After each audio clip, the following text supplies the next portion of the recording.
All right, babe. Time to talk about stories of hope. New show we're doing so that we don't have to plan anything. We can have other people do it for us. That sounds good. Let's get into that.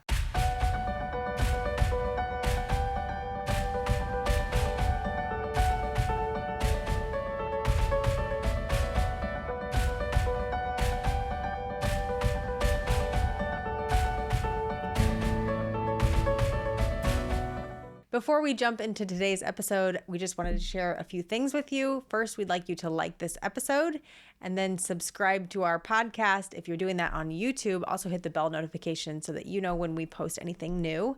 And then share this with somebody that you feel like would be beneficial for. That's right. If you would like to support our show further, we would welcome that.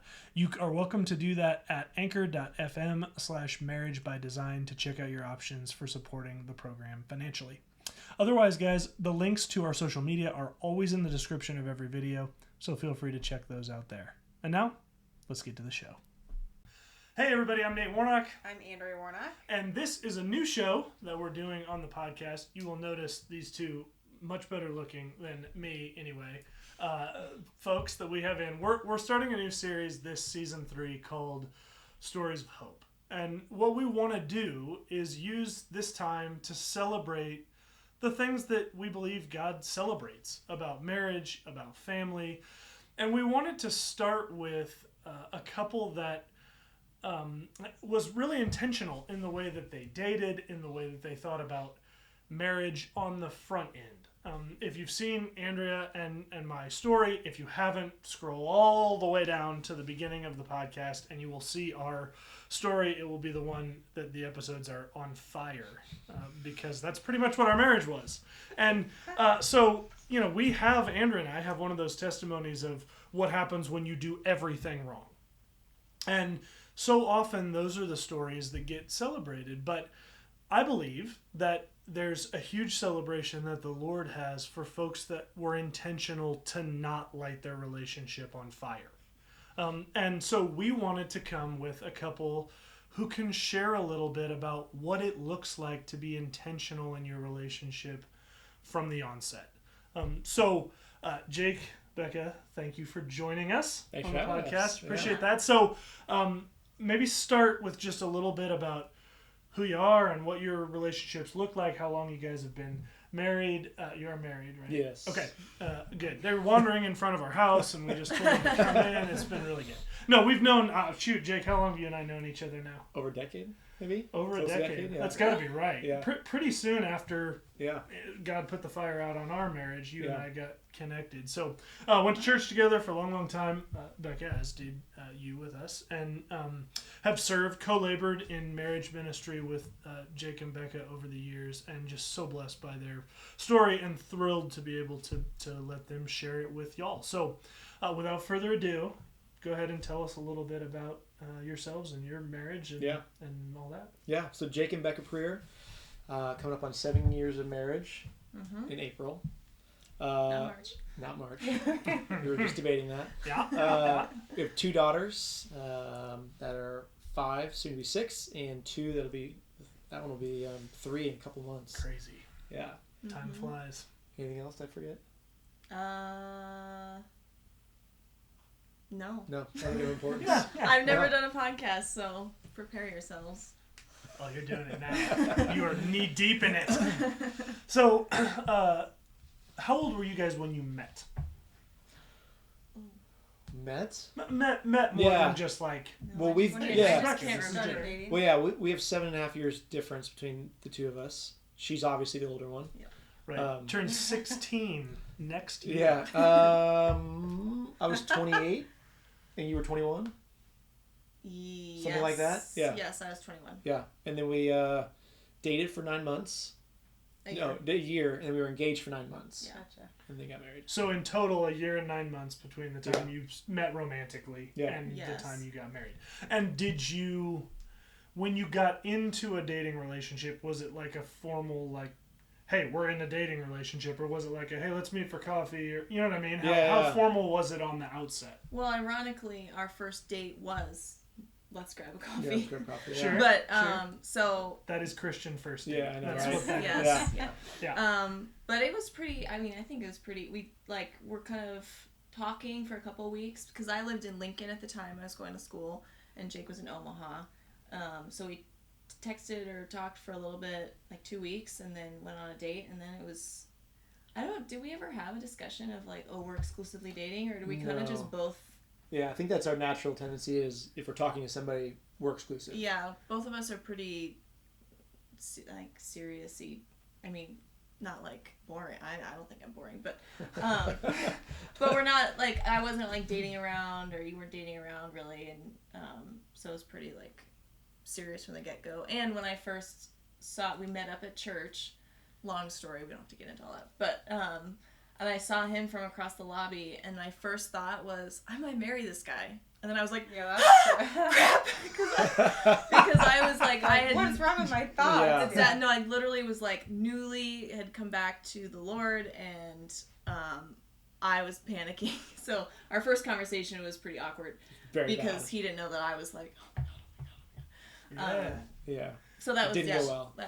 So tell me, like you alluded to, like prior to Prieur, how did you look at dating different? Right? Did you date around much? Were you not really into the dating thing? I mean, what?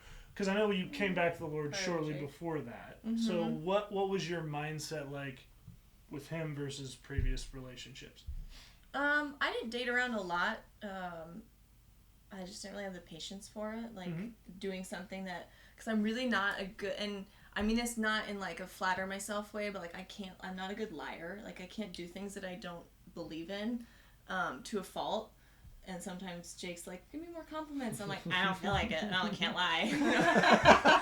So it doesn't always work out. But like, so I didn't really, I couldn't really date around much because like if I wasn't feeling it, I'm like, no, this isn't going anywhere. Why am I wasting my time? Yeah. But I feel like I was pretty, I don't know. I just didn't want to date you if I didn't think that maybe we'd get married. Mm-hmm. And that was that. Yeah, I think the only thing for her that maybe changed was because she was newly back with the Lord, might have changed the parameters of relationships, and like that's just a whole nother dynamic that goes into it. Like, I mean, your previous relationship wasn't quite sure. like that. I mean, yeah, I guess, I mean, we can call a spade a spade. Like, you wanted to be more pure than I did when we first were dating. That was the dynamic we had to deal with. So I was like, what the heck? Because I was still in college, and, you know, so that was something, that was probably the last stronghold of, like, casual dating. Yeah. That kind of carried over into our relationship for me. So what did that conversation look like? So, yeah, what did that conversation look like for you with one of you maybe having physical boundaries that were different than another, and how did you come to even ground on that? I think that conversation happened fairly early. Yeah. I mean, my past is very much the same as hers. It was just a little bit further back because I was a little bit further. Because you're old. I'm old. Right. And I was a little bit further in my new relationship with the Lord as well. So I'd been in a few relationships where I'd already set those sort of boundaries with previous girlfriends, and so I wanted to make it, like when we had that discussion, I wanted to make it very clear, like this is a deal breaker, that I want to do it the right way. I've screwed it up so many times before, and so just setting that boundary before we got started, and I'd say it was a fairly straightforward conversation. Yeah, I mean, I think we had more arguments about it when we were engaged, I think. Because I was like, I know that we're committed, like, it's fine. And he's like, get away from me, woman! Well, yeah, I mean, like, it doesn't get any easier, just abstaining through that time frame. Sure. But I'd love to say that, like, it was an altruistic reason for doing it. Like, I love the Lord so much, and I just want to honor Him. Like, that is a component of it. But probably more so, it's like, I come from a divorced parents, and so I personally truly believe that, you know, the Lord has the best plan in place, and like whatever He says probably makes the most sense, is gonna work out the best. And so although my flesh says, well, this can be my wife. We could probably do it sooner than marriage. I'm just like, okay, wait, no. That's like a total trick. Right. Don't fall for it. You're getting married soon. And so Sure. just blinders until marriage. Yeah, that's great. So how would you recommend, because this is for dating engaged couples, it comes The back topic. to this Yeah. time and time and time and time Yeah. again. So how would you advise a young couple to have this conversation, stick to the commitment? Because at least within Christian circles, there's a lot of couples that are like, this is what we're gonna do until later tonight, and then we'll recommit to it tomorrow. So how would you advise them to set boundaries and stick to that? Yeah. I mean, I think just practically, like my mom's favorite saying when I was in high school was nothing good happens after 10 p.m. And truly, 10 like, p.m. I can't. I got the midnight when I was in high school. Your parents are 10 obviously p.m. That's liberal. impressive. And I think in her context, it was usually like we were having emotional conversations and I was freaking out. Nothing good happens after 10 p.m., honey. Let's talk about it tomorrow. Yeah. Yeah. But the same goes for sex and avoiding sex. Like, I can't think of one time that we were like close to breaking our boundary that wasn't nighttime. Yeah. Honestly. True. Yeah. So That's a good call. practically, like, don't pray together. Oh, we're just gonna pray. We want to cuddle. We want to watch this movie. I don't want to leave yet. No, like, if you don't want to have sex with each other before marriage, you want to honor that boundary. Don't do that. Yeah. Like, it's pretty. That's a good call. Yeah. It's pretty cut and dry. It doesn't. I think, and this is a pet peeve of mine, and I think it's very easy in Christian circles to like get too deep with everything. Like, everything's so spiritual. Like, we want to talk about it. We want to really respect you. And it's like, okay, but like, it doesn't have to be complicated.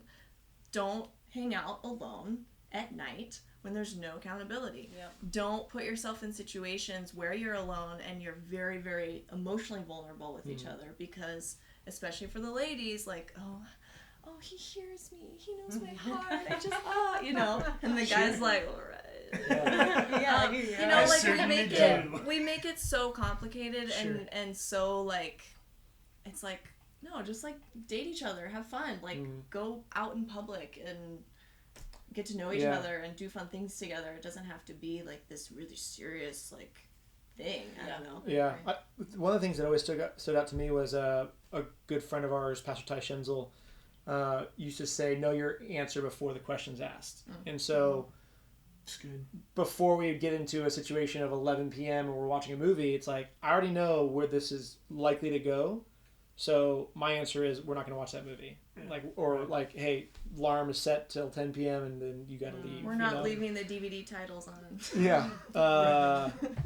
And also knowing like, what are the easy tripping points like that the enemy's going to poke, because he knows that like if we want to watch a movie, super easy way to stumble into sin. And so we just like knew we just don't do certain things because we know these are like slippery slopes for us. Got it. And I would also just encourage couples that are dating. I feel like it's been around, as long as people were people, they want to have sex with each other. It's, not a new conversation, but I feel like especially now there's a lot of talk about, like you want to know if you have chemistry and like, how do you know, like, it's not a big deal. It's just physical. And one, it isn't just physical. It is a big deal. You create a soul tie with someone, and until you make that commitment at the altar, there's no guarantee that person is going to stay with you. No guarantee. They're not bound to you because like they haven't made that covenant.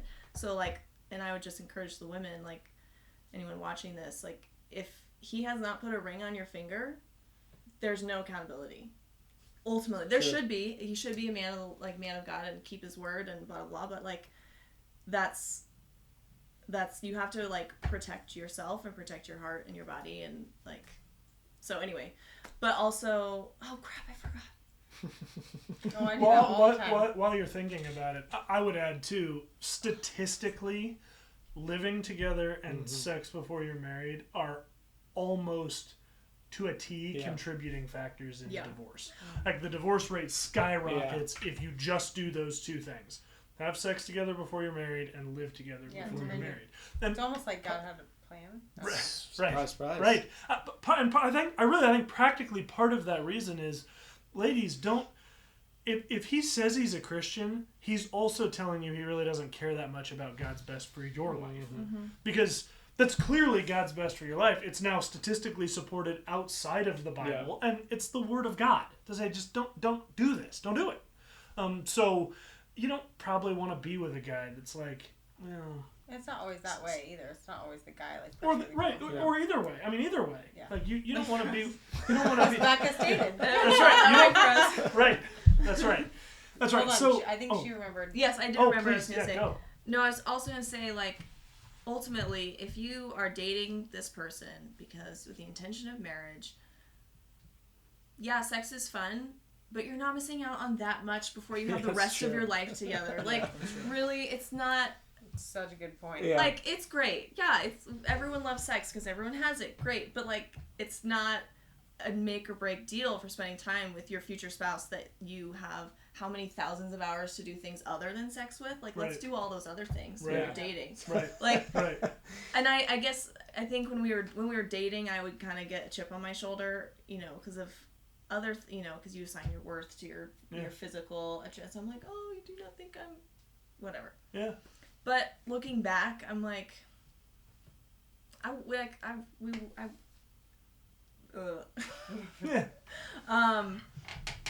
wouldn't have been worth it. Yeah. Like, it's not like you're not missing out on this essential component of being with your you know partner. If you have chemistry without having sex. Yeah. You know God can bring that together without having. You don't have to. What's the phrase? You don't have to. Drive the car before you buy it. Yeah, or try the milk before you buy the cow. Whatever the phrases are, you know.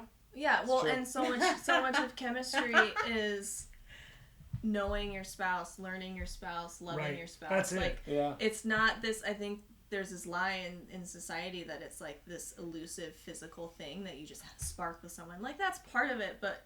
What makes a good marriage and sex life is intimacy emotionally and learning your spouse, not this like spark that you see in movies. It's kind of a it's exactly what you said's right. It's a Hollywoodized thing. And if you guys feel like you don't have a lot of chemistry, then you should practice more. So that's my advice. True. For married couples. I was like, wait, I thought we were talking about dating. Once you're married. Yeah. But that's the thing is like. If the first time Michael Jordan ever picked up a basketball as a teenager, he was like, well, I better try this sport before I work hard at it, he wouldn't have been Michael Jordan. Because nobody's good the first time. Yeah. Right? So rather than using that as an excuse to do what we want to do, let's commit to the fact that it's probably not going to be great at first, all that I want it to be, and that will grow over time. Yeah. Not just the sex, but the intimacy within marriage. So you guys were intentional, not just with your sex life or lack thereof before marriage, but with other things too. So tell us what that looked like. What kind of things did you do to prepare for marriage?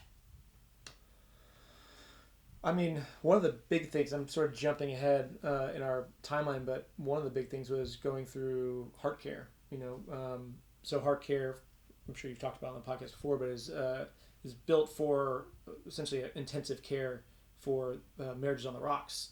And so they had sort of applied it to premarital as well, prescribing it before you get to, before you have the ailment of going through divorce. And so we went through that, and that really, I mean, we were together for a year and 9 months or a year and 6 months at that point.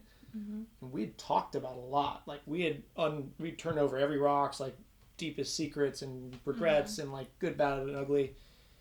And that time of just being able to talk through things in our life was so helpful. Like to know that my wife fully knows me in every good, bad, and ugly thing, and I know everything about her, and now we can just be one together. And I think that was super helpful to be able to do that on the front end of let's do all the hard discussions and the hard work before we get married, because it's going to be harder to have those discussions after you've said I do. Yeah, and we haven't had a single hard day since. That's really the key. I feel like that's why we got it all out of the way. Now every day is just great. Yeah. The applicable thing here, if you're watching or listening to this, is probably best to include other people Yes. Yeah. in your dating and engagement life. Oh, Yeah. yeah. Right? So often it's sort of this like, well, it's the two of us and we're dating. I want to marry her. Will you marry me? Yes, Yeah. I'll marry you. Now we're engaged and we'll figure it out. Mm-hmm. Right? And meanwhile, what makes it worse is everyone around you is celebrating you and wanting you to tell the story of the engagement and doing all the things, and no one's going, well, can I rattle your cage a little bit? Yeah. As a couple ahead of time. And so Heart Care is a great avenue for this, but really just having a couple who has a marriage that you want to Yeah, have 100%. sometime down the road, that you can give license to really ask us the difficult questions. Where are you guys at physically? Yeah. Right? Where are you at emotionally? Are you connecting emotionally? Mm-hmm. Have you talked about children? Have you talked about your future together? What are your dreams? What are your aspirations? What do you believe the Lord wants for your marriage? These kinds of things that are more than like, I played football in high school and those types of things, because we do when we date, we talk about a lot of those things, but we don't necessarily talk about the heart care things, which are like what are the things that really have hurt me at a heart level, right? Do I have daddy issues? Spoiler, yes. Yeah. Everybody has daddy and mommy issues. We all have them. But we don't talk about them because as we get older, we go, well, yeah, my dad hurt me when I was a little kid, but I was little. I'm over that.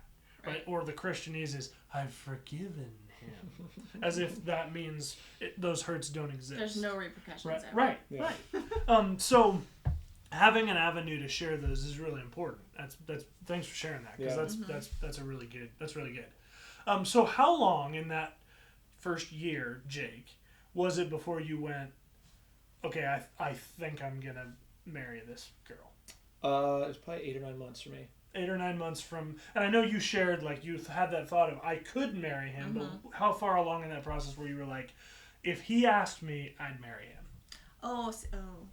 So I have 2 answers. Okay.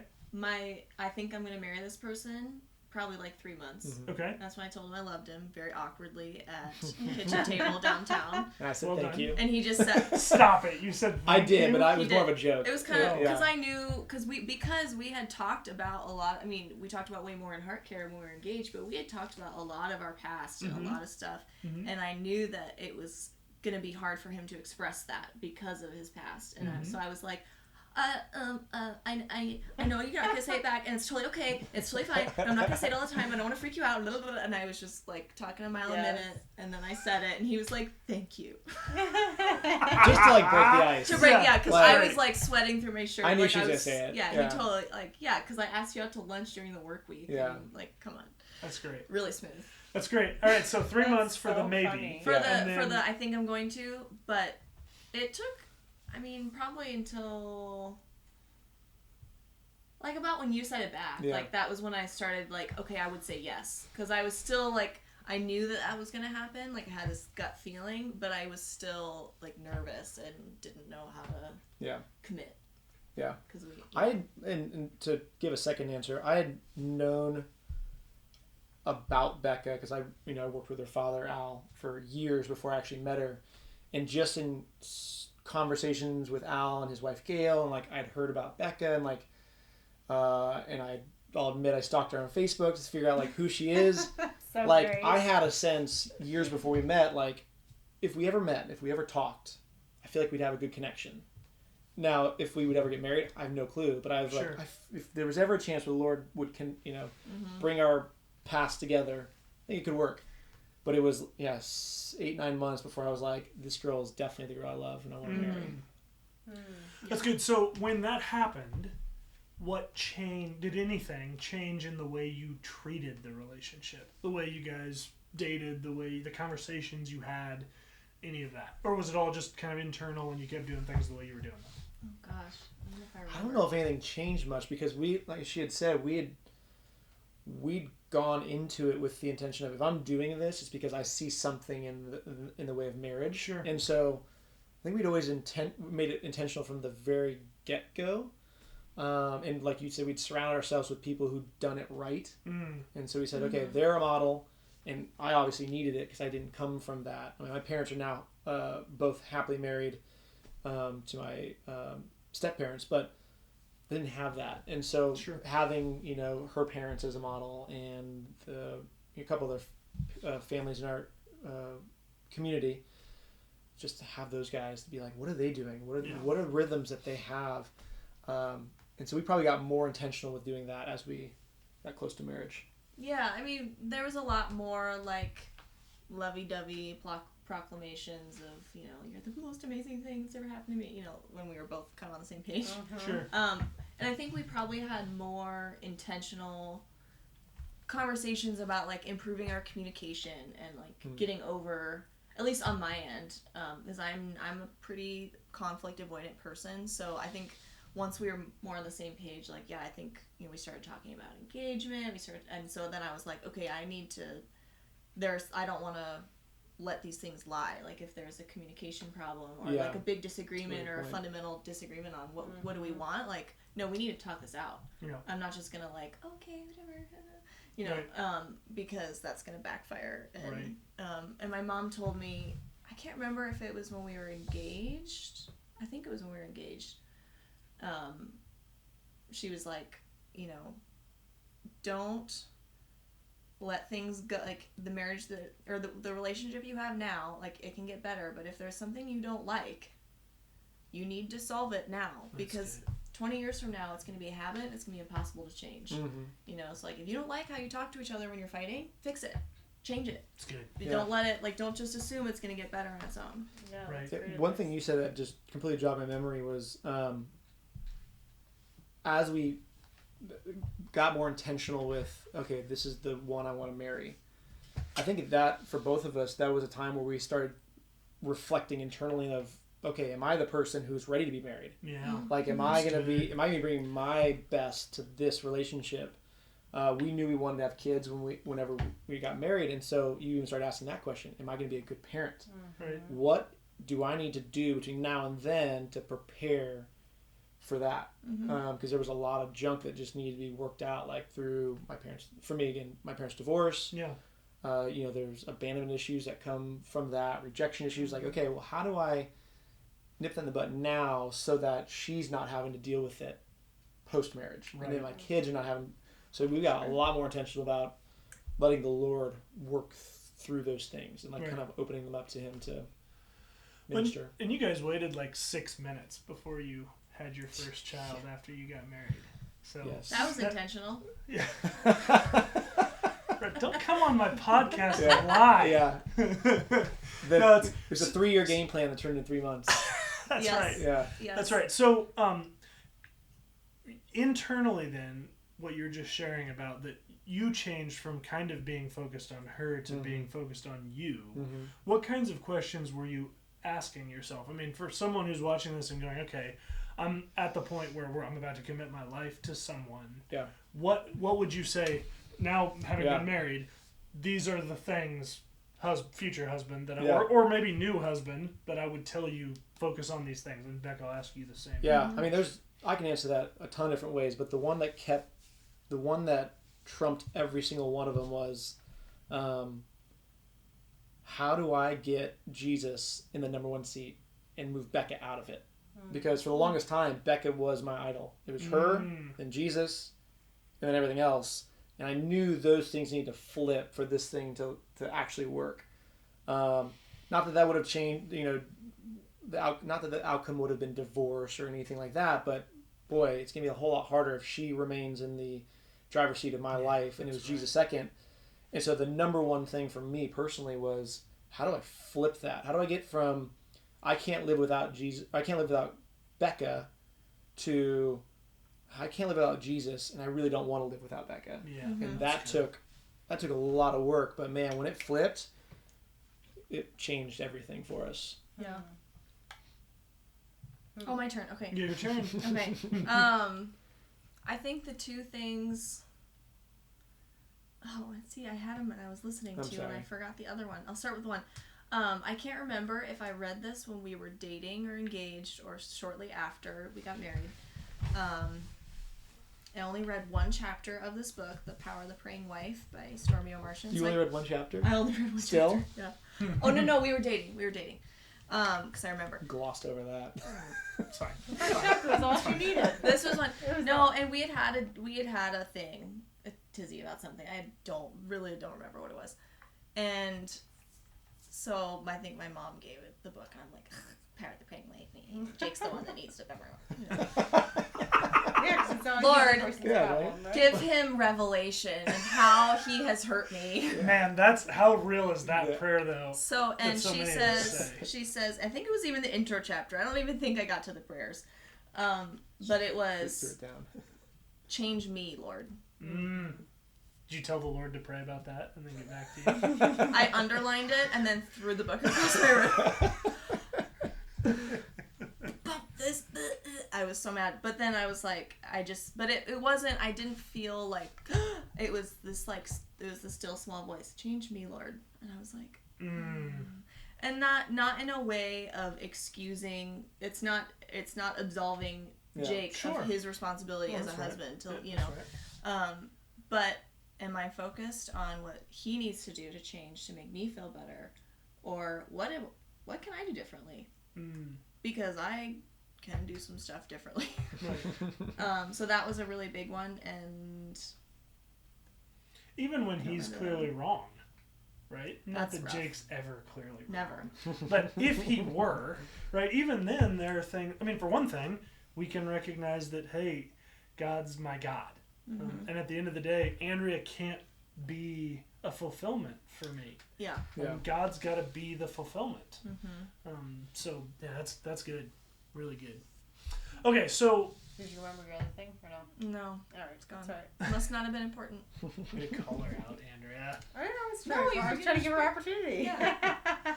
Okay, so now that you've been married, what decisions, looking back on your relationship, what decisions would you say these were really good decisions we made dating and engaged that you felt like set you up in your marriage? And are there anything that you would go, you know what, these things we would do differently? One thing that comes to mind that I'm glad we did and wouldn't change is we took our time. Like, we didn't rush into marriage. Like, even when we knew this is the person I want to marry, it's so easy to be like, okay, I know the Lord has spoken to me. This is the person. Let's do it. Yeah, so will you unpack that for a minute? Because there definitely is a movement within the modern evangelical church that it's like, you meet someone, God says, 6 minutes later we're married, go. Yeah. So how do you, how unpack that? Yeah, I mean, the heart's deceitful. I mean, I can know one thing today and be completely wrong about it tomorrow. And so if I'm moved by my emotion, if we're moved by our emotions and we say, this is the person the Lord has spoken to me and I'm supposed to marry him, okay, let's just do it tomorrow, and then we can have sex, and we don't have to, and we don't have to worry about, we don't have to. And I hate coming back to sex every time, but it really is almost. It's a huge. It's the driver. thing, yeah. I mean, it's the main driver of people rushing into marriage, and I'm thankful that we just took our time with that because I can't imagine, like, there was stuff that happened probably like months before we got married that if we had to handle that after marriage, tough. Oh, it'd been way worse. And so just taking our time, and to your point, sex is important, but it wasn't like we think about it 90% of the time before we're married, and then we think about it 10% of the time when we are married. Like, it flips instantly. And so just taking our time to get to know each other and be intimate and to learn about each other and to work out our issues before marriage. Because once you're married, I mean, for us, the D word was not in our vocabulary. That was a non-negotiable for both of us. And it wasn't like she said it and then I agreed to it. It's like neither of us both separately came together and said, the D word is not a thing, so let's not rush this thing and let's do it right. And the Lord will bless it through that. So I'm glad we waited. Yeah, we're gonna agree to disagree on the 10%. Well, I had to have something like completely. I'd have polar opposites. It might be 90% and then like 50, but it's still not as much. Right. Yeah, that's true. Yeah, that's true. I think allowing yourself time between I know I'm supposed to marry this person and marrying them, like you said, the heart is deceitful. So being sure that you're sure that yes, the Lord has spoken and not working on emotion is such a good point that you made. And then there's, there's so much that you can do to prepare for marriage, Mm-hmm. and really having the time to do that Mm-hmm. is vital, rather than getting married and then trying to do that on the back end when now you're living together, so you can't escape. Yeah. You can't escape Really? to have that Yeah. time to like process. And is this really the person that I want to be married to? And I need to have some time away a little bit. Well, no, you can't now because you're married. Yeah. And I think it is good to have that time of engagement, or that time of, waiting for a while. And then, I know I was stupid enough to think this, that like once we got married and moved in together, I thought things would be easier. I know. Yeah. We all And do. then you move in and you're like, there are things that you do things that I don't do. Right. And And you, despite spending a lot of time Yeah. together before you're married, when you start living together, there are just things that you learn that you never would have known Yeah, otherwise. We I were just talking about that 'cause, last week. I bet you the reason why you threw your book, I can probably pin it down, was when we got married, I assumed that everybody, when they left the room, they'd turn the lights off. And so I'd find lights on in our house, I'd turn them off. And then she'd come around and turn them back on. And I'm like, Called it my trail of breadcrumbs. yeah. That's right. And It's so just we, different. People are but there- different. So it's where Rebecca is. Yeah, just follow the crap but and you'll find her. there are natural fights that will happen post-marriage. So don't bring the pre-marriage stuff into post-marriage by moving Because too you already quickly. got stuff to work Yeah. through. Yeah. Yeah, and there's so much, especially if you're someone who is like, so I'm very sensitive to other people's emotions and other people's, like if I had to work through my stuff and then also be feeling his reactions to what we're talking about, I would not be able to be as honest and to process and to like, whether it's past stuff or, there's no rush to get married. Like why Yep. What would you change then? what would I change? Oh, about Now dating. knowing, yeah. I think one thing that I would have done a little differently is been more confident in being my own person. So because of our age difference, and we're both oldest children, like, perfectionistic, like responsible, do the right thing.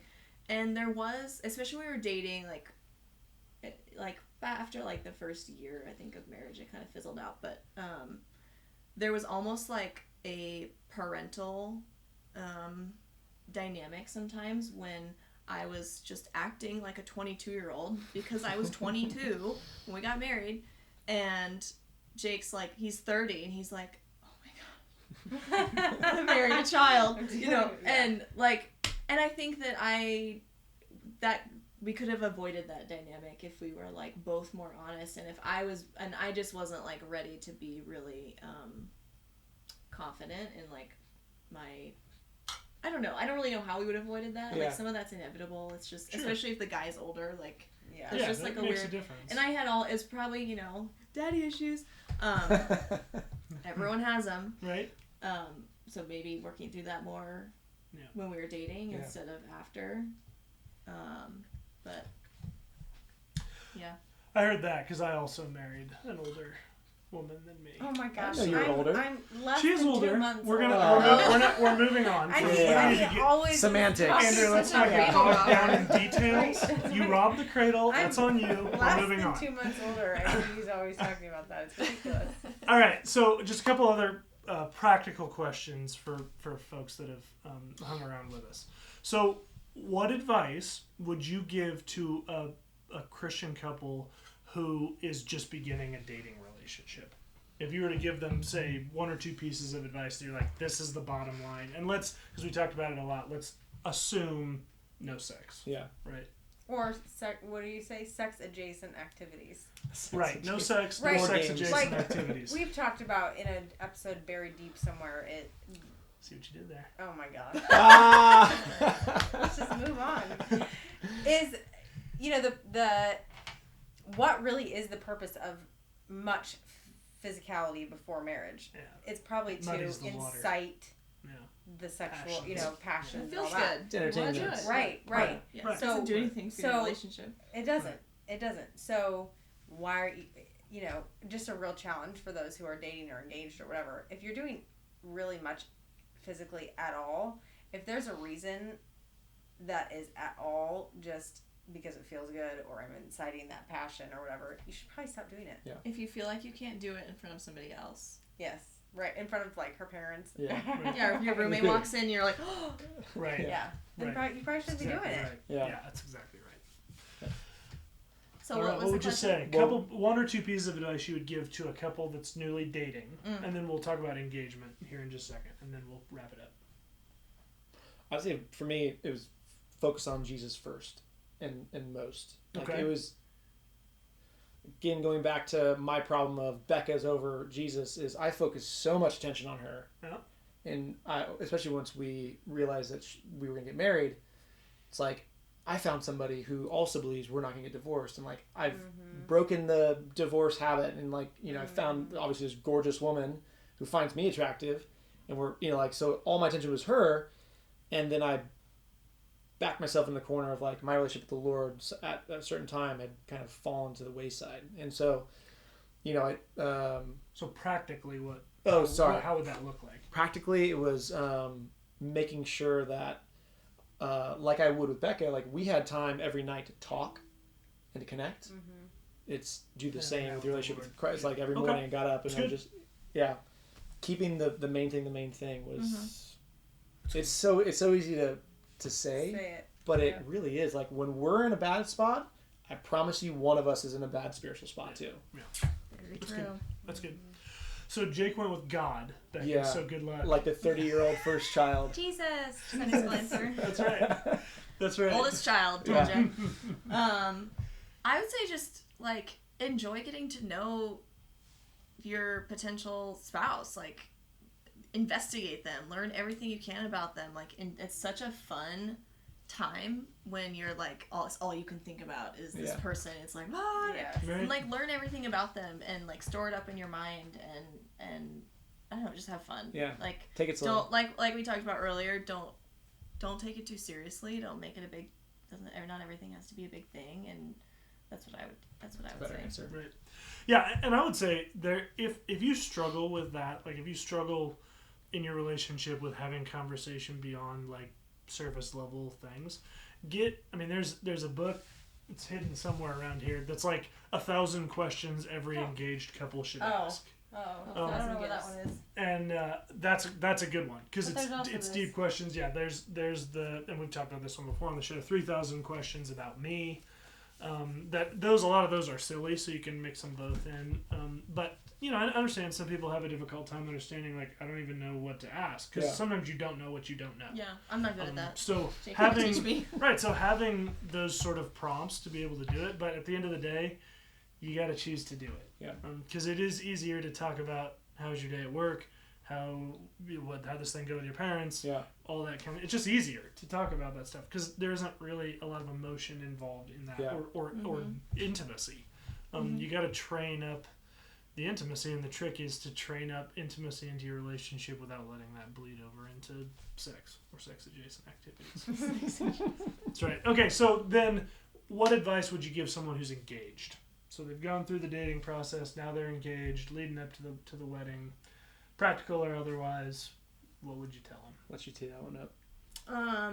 My two things would be do something, some kind of heart care, or if you find questions online, like really do the work, digging stuff out of your past, of your fiance's past, and get that out of the way. And then also, an engagement is not a wedding. If you find if all of a sudden you're like, this is so I think good. I've made a mistake, you're not married. You didn't make a covenant. Yeah. Take that ring off your finger, ladies, and call it quits. Or at the very least, put a pause on Or it. put a pause, Right. yeah. And just be like, let's slow this down a little bit. I'm not sure, Yeah. whatever. Right, and Yeah. ultimately, like, tongues will wag. That's life. The people gossip. But the people who really matter in your life want the best for you, That's right. and they're not going to care. Yep. They're not going to make fun of Exactly you. right. And That's exactly right. like, yeah, until you are on that altar saying I do before the Lord, before your family and friends, you are not committed to that person. And you are women, like, you're not called to submit to your fiancés. You're called to submit to your husband. That's right. Like, it's okay to say, Killing wait, it. let's pump the brakes or let's separate. Yep. Yeah, and I would say, if you have someone in your life, if you're watching this, maybe you are married, but you have someone in your life that's engaged, be the person that takes them to lunch or coffee, a month, a week, 10 minutes, whatever it is, before their wedding, and sits them down and goes, look me in the eyes and tell me that you are 100% in, right? That there's no red flags, there's no, well, I'll get him to quit doing this thing and then it'll be good. Or she's gonna, once we're married, she's gonna do this thing and then it'll be good. Don't do that. Yeah, I had somebody who, when we were engaged, who really challenged me on should you really be getting married and all that sort of thing. And my answer to her was, oh yeah, blah blah blah. But really in my head, what I was thinking is no. But my parents have put money down and I don't all feel the like stuff. I don't feel like I can say no. But I really respect her for saying something, and there was never a thought in my I was never angry with her. And even if I was, who cares? But she did the right thing, and that was bold of her, and I really respect her for that. Right. That's a perfect segue into my answer. Is find a couple who will do that and partner with them for as long as they're willing to do that. I mean, we have take all their time. Yeah, we have a couple who are great friends, are mentors. He officiated our wedding. He and I are spitting images of each other. Becca and his wife are spitting images of each other, and so they will call us out when we're going astray, or That's really you know what I mean. Find a couple. Find that couple. It's good. Yes. It's good. Real good. That's great, guys. Thank you so much for coming on. Thank Really you. appreciate Really it.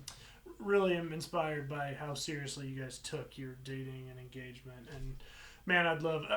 Our pastor is fond of saying you would rather have a guard at the top of a mountain than an ambulance at the bottom. Yeah.